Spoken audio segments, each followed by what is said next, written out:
Selamat datang dalam seri Menjawab Islam dalam 5 menit. Ini adalah bagian kedua dari Quran Surah Maryam ayat 71. Topik kita kali ini adalah wariduha, yaitu Muslim pasti masuk neraka dulu sesuai dengan Quran Surah 19 ayat 71.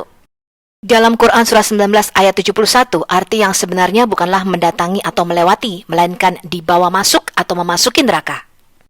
Kalau kita bandingkan dengan Alkitab, teman-teman, Yesus Kristus tahu dari mana dia berasal dan tahu kemana dia akan pergi. Dia mengatakan dia berasal dari Bapa dan dia kembali kepada Bapa, yaitu dia kembali ke dalam surga. Dari roh kembali kepada roh. Tetapi anehnya, di dalam Quran surah Al-Ahqaf, surah 46 ayat 9, Muhammad tidak tahu. Dia mengatakan demikian, "Katakanlah, aku bukanlah rasul yang pertama di antara rasul-rasul, dan aku tidak mengetahui apa yang akan diperbuat terhadapku dan tidak pula terhadapmu. Aku tidak lain hanyalah mengikuti apa yang diwahyukan kepadaku, dan aku tidak lain hanyalah seorang pemberi peringatan yang menjelaskan." Jadi Muhammad tidak lain hanyalah seorang pemberi peringatan saja, dan celakanya dia bahkan tidak tahu apa yang akan terjadi atas dirinya dan atas umatnya kelak, apakah mereka akan diselamatkan ke dalam surga ataukah masuk ke dalam neraka jahanam.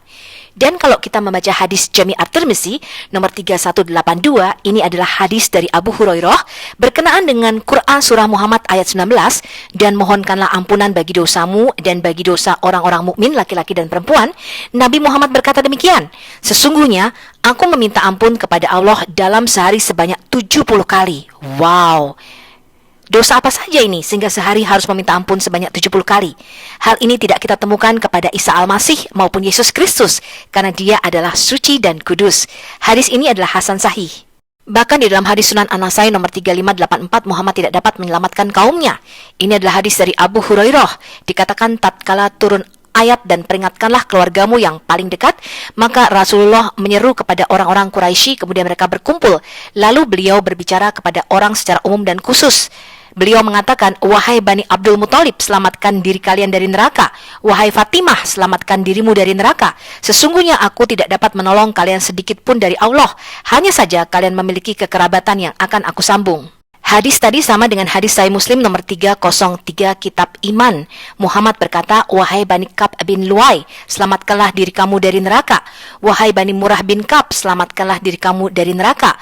Wahai Bani Abdul Syam, selamatkanlah diri kamu dari neraka. Wahai Bani Abdul Manaf, selamatkanlah diri kamu dari neraka.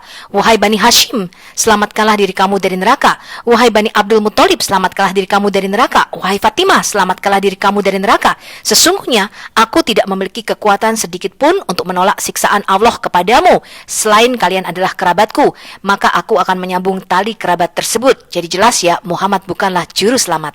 Hal yang sama kita baca juga dalam hadis Jami' at-Tirmizi nomor 3109. Muhammad berkata, "Wahai sekalian kaum Quraisy, selamatkanlah diri kalian dari neraka, karena sesungguhnya aku tidak memiliki kuasa membahayakan atau memberi manfaat atas diri kalian dari Allah. Wahai sekalian Bani Abdul Manaf, selamatkanlah diri kalian dari neraka, karena sesungguhnya aku tidak memiliki kuasa membahayakan atau memberi manfaat atas diri kalian dari Allah." Jadi Muhammad tidak bisa memberikan syafaat. Bahkan di dalam hadis Sahih Muslim nomor 302, Muhammad mengatakan bahwa bapaknya ada di dalam neraka. Dari Anas, seorang laki-laki bertanya, "Wahai Rasulullah, di manakah bapakku?"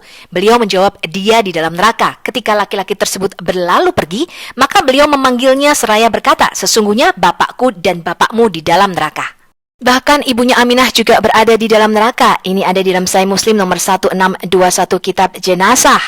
Abu Hurairah berkata, Rasulullah bersabda, "Aku mohon izin kepada Rabbku, Tuhanku, untuk memohonkan ampun bagi ibuku, tetapi tidak diperkenankan.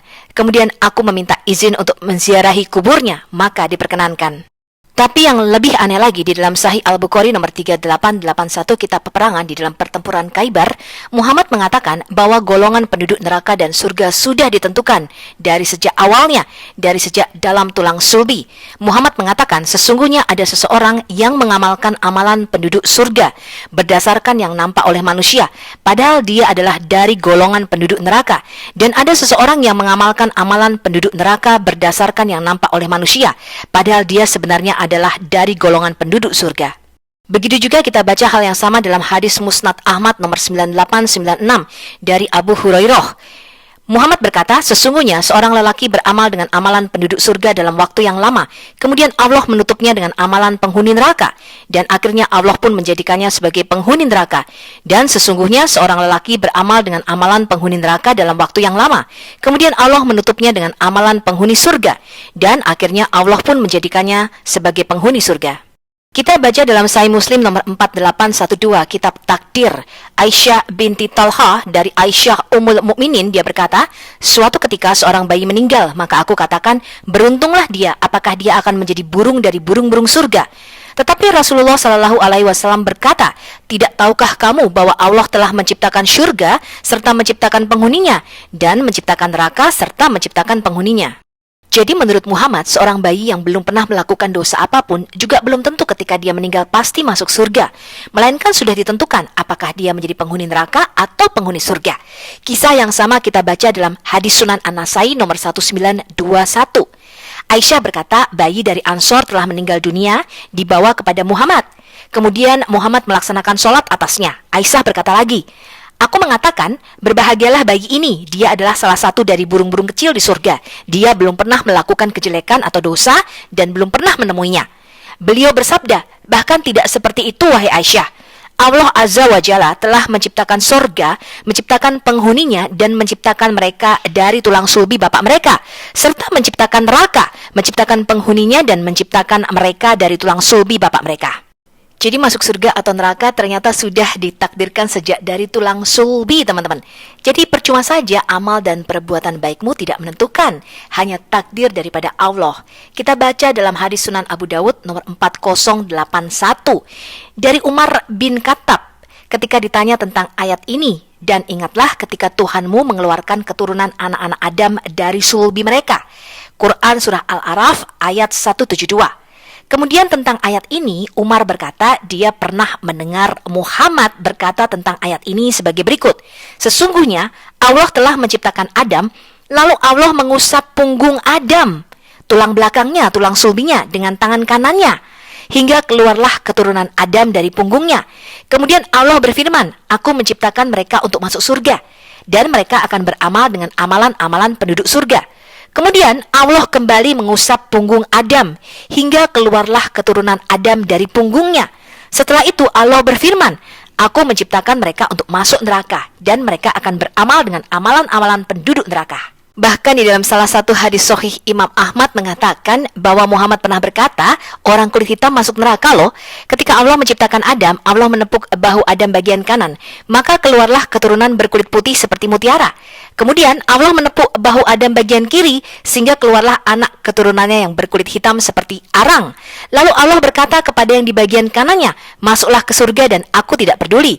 Kemudian berkata kepada yang di bagian kirinya, masuklah ke dalam neraka dan aku tidak peduli. Bahkan amal solehmu tidak dapat membawamu masuk ke dalam surga. Ini ada di dalam Sahih Al-Bukhari nomor 5982. Abu Hurairah berkata, Muhammad pernah bersabda, salah seorang dari kalian tidak akan dapat diselamatkan oleh amalnya. Maka para sahabat bertanya, tidak juga dengan engkau, wahai Rasulullah? Beliau menjawab, tidak juga saya.